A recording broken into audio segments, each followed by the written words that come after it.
Telespectadores do programa Mundi Animal, é um grande prazer começar mais um programa aqui pela TV Mundi, www.tvmundi.com.br.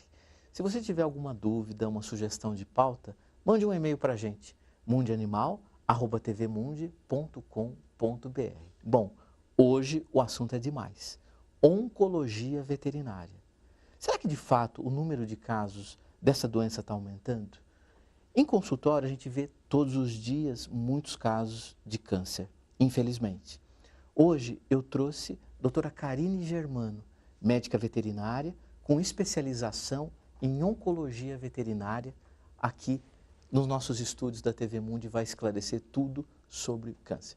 Doutora Karine, quero agradecer muito a sua presença, muito obrigado por você estar aqui. Obrigada, eu que agradeço o convite, é um grande prazer. Doutora Karine, de fato, os casos de câncer têm aumentado atualmente? Bom, na verdade, eu não acredito que o número de casos de animais com câncer venha aumentando. O que eu acredito é que hoje a gente tem um contato muito mais próximo, né, com os animais, então a gente consegue um diagnóstico mais precoce. Hoje nós temos métodos diagnósticos, né, que é onde a gente consegue realmente realizar esse diagnóstico com uma precocidade e possibilitar um tratamento para esse câncer também. O que antes, às vezes, era um pouquinho mais difícil, às vezes limitantes financeiros, os exames eram mais caros. Então, eu não acredito no aumento da incidência, mas sim que o nosso diagnóstico está sendo mais efetivo. E talvez o proprietário um pouco mais preocupado, mais próximo do animal? Sim, claro que assim, eu atuo em São Paulo, então a gente sabe que São Paulo tem nichos, né, diferentes de público, né? Mas onde eu atuo, dificilmente a gente faz um diagnóstico mais tardio. A gente atende pacientes com nódulos pequenos de pele, o proprietário já observa, já não tem mais aquela coisa, aquela expectativa, vamos esperar crescer, vamos ver se piora, para procurar o atendimento veterinário. Então, o nosso serviço acaba sendo muito facilitado por isso, né? Perfeito. Agora, doutora Karine, conta pra gente, hoje, há quanto tempo tem a oncologia veterinária? Ela é relativamente nova. Na verdade, ela ainda não é uma especialidade, a gente ainda não tem um título de especialista em oncologia, né? Isso está em vias de processo, mas nos últimos 10 anos, assim como a veterinária no todo, evoluiu bastante, né? Então, hoje, a gente tem uma evolução muito grande, tanto em diagnóstico, né, em exames complementares, como no tratamento dos nossos pacientes. Então, eu acredito que realmente uma grande evolução foi nos últimos 10 anos. Perfeito. E com relação às perguntas dos proprietários, tipo, doutora, meu cachorro está com câncer. O que levou o meu cachorro a ter essa doença? É a comida industrializada? É o estilo de vida? Enfim, essas perguntas você deve ouvir todos os dias. Uhum. E quais são as respostas? Na verdade, a gente não tem uma única resposta, né? Porque o câncer ele é considerado uma doença multifatorial.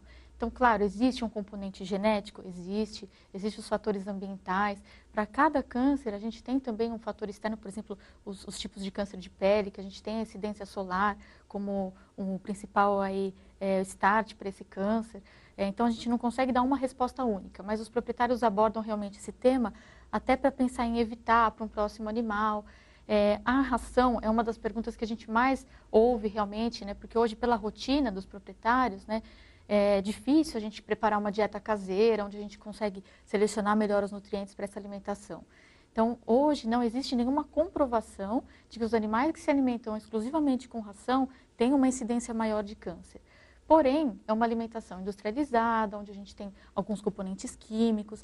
Então, eu não sou contra a dieta caseira, mas também não sou contra a ração, que é uma alimentação balanceada. Então, tem os seus benefícios, sim. Mas os proprietários têm bastante dúvida, principalmente quanto à ração mesmo. Mas ela ainda não é considerada como uma culpada. Entendi. Aliás, nessa questão não tem culpa, especificamente um culpado. Não, não tem culpa. Os proprietários, na verdade, eles buscam aquela coisa, né, de se inocentar ou se culpar. Existe essa tendência, né? Mas no câncer, infelizmente, a gente não consegue estabelecer realmente um causador. Doutora Karine, quais são os tumores que mais ocorrem, os mais incidentes, os mais prevalentes, tanto no cão quanto no gato, na sua rotina? Bom, hoje a gente tem os tumores de pele, né, em especial os mastocitomas, os tumores de mama, né, principalmente aí na cachorra, né, mais frequente ainda do que na gata, e os de origem linfóide, em especial os linfomas.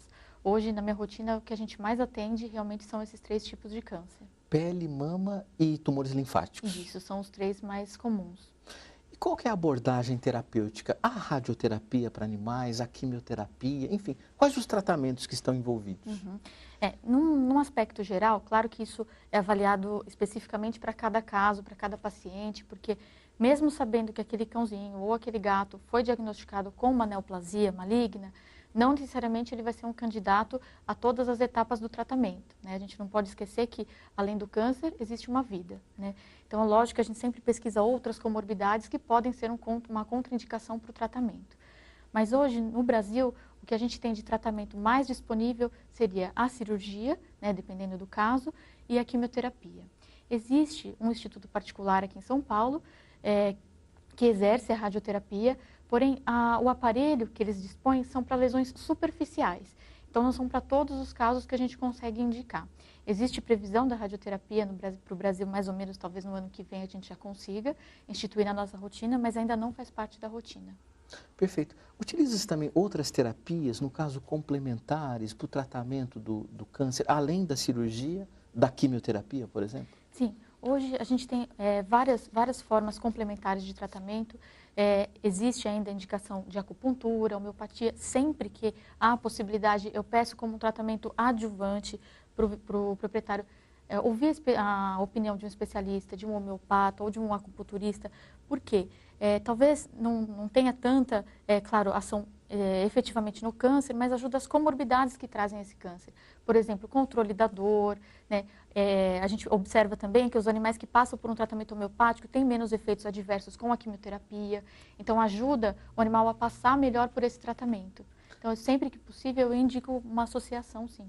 Aliás, falando a palavra câncer e quimioterapia, o proprietário quase cai duro do lado, assim, vai doutor, vai cair o pelo. Enfim, quais são os mitos e as verdades, de fato, de uma quimioterapia ou de um tratamento para o câncer? Bom, na verdade, quando a gente aborda a palavra quimioterapia, o proprietário já fica muito assustado, né? Por quê? Quando a gente fala nesse tipo de tratamento, a gente tem aquela imagem do ser humano que faz quimioterapia, né? Então, a gente tem a imagem de uma pessoa debilitada, prostrada, internada, muitas vezes com náusea, não tendo possibilidade de se alimentar de tanto enjoo, né? Então, isso é uma coisa que assusta muito os proprietários quando a gente aborda a quimioterapia. Mas nos cães e nos gatos, ainda bem que não é dessa forma. Então, eles toleram muito melhor a quimioterapia do que os seres humanos.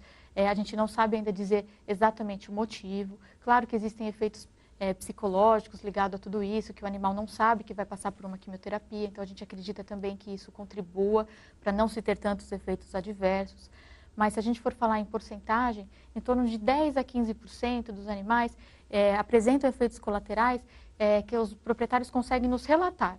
Claro que existem os que a gente não consegue observar. Queda de imunidade pode acontecer, mas não necessariamente ele vai manifestar algum sinal clínico. Então, 10 a 15% dos animais apenas tem alguma manifestação de efeitos colaterais. E grande parte desses medicamentos, na verdade, eles são humanos e é feita uma projeção para o tratamento veterinário. Exatamente. Na verdade, todos os quimioterápicos, a grande maioria, são todos de uso para seres humanos, né? Existe ajuste hoje de dose, claro, tudo especificamente voltado para os animais, mas são todos de uso humano. Interessante essa questão psicológica e emocional do animal não ter consciência do que ele tem. Talvez para a nossa espécie o ideal seria, então, talvez não saber do grau de malignidade de uma doença. Sim, e existem alguns estudos que mostram realmente que isso acontece na medicina, né? Às vezes pessoas que entram em estudos duplo cego, que não sabem se estão tomando quimioterapia ou não, e as pessoas que tomam apenas o soro têm náusea, têm vômito. Então isso é comprovado, que existe realmente uma psicossomatização dos efeitos colaterais.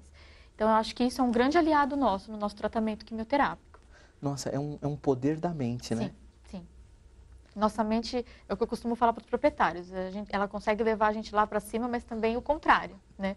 É bem difícil trabalhar com isso. O mesmo poder que sobe é o mesmo que desce. Exatamente.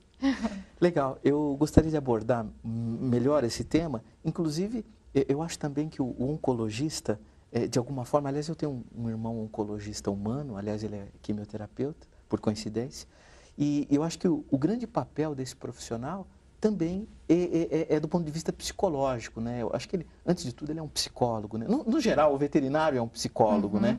Ele faz uma abordagem, com certeza, da pessoa para chegar no animal, né? Então, eu gostaria de abordar melhor como você convence, concorda, enfim, explana essa questão do câncer e da quimioterapia, que são assuntos tão delicados, né? Para o próximo bloco. Vamos ao nosso intervalo comercial, assunto interessantíssimo, e já já nós vamos conversar novamente com a doutora Karine Germano, que vai explicar para a gente como ela aborda o proprietário do animal com temas tão delicados como a quimioterapia e o câncer. Voltamos já já.